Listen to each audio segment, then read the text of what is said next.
No, ano yun? Baka hinika. Baka higa ng August ay buwan ng hika. Baka hindi nyo alam ha. Pero hindi buwan ng wika eh. Oh, di ba? Buwan ng Pero wika, sabi ng buwan ng iba, hika. buwan din dito ng hika. Ah. Pero biro po ha, tuwing Agosto, talagang inoobserbahan po natin yung National Lung Month. Para talaga. Baga. At kapag usapang baga, hindi nawawala dyan ang usapang hika o asthma. Kaya naman ngayong umaga, yan ang ikukonsulta natin dito sa UH Clinic! Ayan. Ang kasama natin, Dr. Toby Cruz, isang general practitioner. Doc, good morning! Morning, Hello po, Doc. magandang umaga po. Magandang umaga sa inyong lahat sa mga Apo. nanonood po. Itong hika, very common na. At sa ating mga Pilipino to, madalas bata pa lang. Ako mismo, nagkaroon ako hika. So, bakit to nagkakaroon ng hika ang mga bata, Bata. usually nagsisimula? Saan galing to? Actually, yung most common cause talaga ng hika is genetically Mana. Naman na, Opo, okay. So, ibig sabihin, kung meron yung nanay-tatay mo, most probably, baka ikaw, baka magkaroon ka rin as bata. Pero mahina ang baga mo pag bata ka pa lang, gano'n, kaya nagkakahika ka. Not necessarily. More like Okay. yung hika kasi nagkakause siya because of a certain allergen or Allergens. trigger. Sa paligid mo, di ba? Oo, yun yung most common eh. Pero totoo ba yun na na-outgrow naman yan?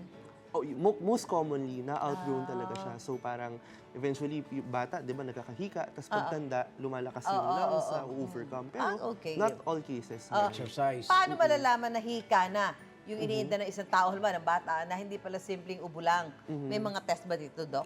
Well, aside sa test, kasi usually as doctors, no, clinically, no, yung simptomas, tinitignan namin. So number one, yung wheezes, if familiar kayo, yung... Yung may tunog, Oo. Sumisipol. may Oo, sipol, yun yung most wheezing common cough. symptom, no? Oo. Ganon. Tapos yung mga test din naman na ginagawa, no? Pero usually, yung parang may machine, tapos nagbo-blow ka ng hangin, tapos tinetest nila kung gaano kalakas yung lung capacity, kumbaga. Ito, sa mga may hika, madalas natin makita ang inhaler. Yun yan, nasa harap na ito. Ito. Yeah, nakikita ko mga kasama natin minsan May dito. mga ganyan. So, ano ang tamang paggamit nito? Basta-basta lang ba ito ginaganon o yung pag medyo alam mo nang inaatake ka? Okay. So, depende. May indikasyon siya. Depende sa doktor, no? Pero how to use it, no? So, sige, sample lang ko na lang, no? Meron ka bang hika, Doc? May hika ako, pero hindi ko na lang iyaano. Ay, ang hirap buksan ito na lang. So, usually, sige, gawin na lang natin lahat, no? So, bago siya gawin, exhale ka muna. I-release mo na yung air mo lahat. So, ganun. Tapos, pagka-inhale, biglang ipapress mong ganyan. So, sasabay mo siya. And then, you hold your breath for 10 minutes. 10 seconds. 10 seconds. 10 minutes. 10 seconds. Tapos, yun na siya. So, Ito isa. Ito, ano, nebulizer. Nebulizer. Nebulizer. Nebulizer, Portable nebulizer siya. Pero may mga Alin ganyan. dyan? Sa mas malala na o paano? Usually, ito kasi, ito yung sa mga emergent cases, yung mga biglaan. Ito usually maintenance to. Maintenance na talaga ang hika?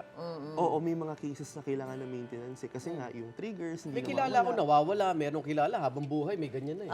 So, depende talaga. Depende case by case siya eh. May grading system na ginagawa yung doctors. Pero nung bata ako, parang, ewan ko, Nanay Julie, parang meron akong, parang inano ako ng butike. Totoo ba yun? Hindi, para malaman ng ating mga kabayan, maraming naniniwala eh, yung mga may hika. Yung ano ginagawa yung May tulong ba yung butike? Butike yung, hindi ata alam ko. Yung butike parang iihawin ba yun? Tapos yung lalagay sa tubig o kakainin, gano'n? O, iinumin mo, Doc, o. narinig mo ba yun? Actually, parang hindi ko naabutan sa generation ko yun. Pero, generation gap tayo. Oo. Pero wag. Kumonsulta kayo Hindi, sa doktor. Pero Okay. Doc, eto yung tatanong ko lang din. Yung pag dinala daw sa dagat, ang batang may inuubo o may hika, nawawala. Totoo ba yan? Actually, parang medyo explanation? controversial siya, no? Pero siguro, I think the best way talaga is, usually nga most common cases, pag bata, na-overcome talaga yung hika Na-overcome as you naman. grow older. Nung bata may hika, ang ginawa lang sa akin, sinama ako sa swimming. Swimming. So, breathing exercise. Yes. Yung lungs mo, lalakas. Ngayon, wala na ako eh. Okay, sa pagkain naman, Doc. May mga pagkain ba dapat iwasan yung mga taong may hika? Generally, it depends on the trigger. Pero kung may food allergy ka, it might Iwasan mo na. cause, it might baka magtuloy-tuloy siya. Allergy, no? Eh, yung panahon, Doc, nakaka-apekto ba sa mga taong may hika kapag may maulan? May natitrigger ba ito pagka yung tagbulaklak, ganyan, yung mga pollen, O di ba? kaya yung Oo. masyadong mainit ang panahon. Masyadong mainit, ganyan. Actually, ako may hika ako eh. So, yung So- trigger ko talaga, malamig na panahon. Ay! So, O, aircon, pakianong. Patay na aircon. Oo, so one factor talaga is yung cold weather. Oo, lalo na pag tag-ulan. Pag mainit din. Pag mainitin also, Oh, pwede. So pag Nakaka-trigger pumunta ka din. sa mga bansang malamig, may baon kang... Oo, kaya ito, dala-dala ko siya May- lagi. may Oo, maintenance pag- ka na. Ito naman, Doc, discuss natin yung ilang paniniwala tungkol sa hika. Ay, Totoo bang bawal mag-exercise Ay, ang is. ang may hika? Ba? Bawal? Bawal ba? Bawal Actually, mapagod? myth siya. Myth?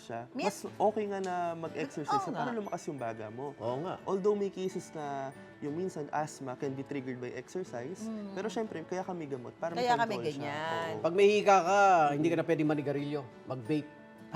As much as possible Dapat sana. talaga. Oo. Hindi, bawal na talaga, no? Ah. Wag na. Dahil nakakalala pa, no? Na sitwasyon. Dok, may ilang kapuso pa tayong may tanong tungkol sa hika mula kay Bulawan Tin. Nakakahika ba? Sobrang pagtawa. Ayan, lagot ka, no? Oy, bakit? Oy, iba naman yung sobrang pagtawa. Bakit Hindi ba nakakahika sobrang yun? pagtawa? Sakit na yan? Actually, ironic, pero oo, nakakakos siya talaga ng Bakit? hika. Ano sobrang pagtawa? Oo, kasi minsan Doon sa nadalahit, gano'n? parang sa pag sobrang pagtawa kasi, parang it releases some hormones na nag-i-inflame lalo yung lungs. Nabubuksan yung lungs, no? Sumisikip lalo. Sumisigip pag tumatawa ka? Oo, pero syempre, hindi naman sa lahat. Simple na lang tayo. Ayan. Huwag yung tayong tatawa na malakas. Huling ganun. payo po sa mga may hikang nanonood ngayon, Doc. Okay, so sa mga nanonood dyan, no, ang hika ko lang, so number one, pag sa hika talaga, yung pinaka-maalam na cause is yung trigger. Iwasan mo yung trigger.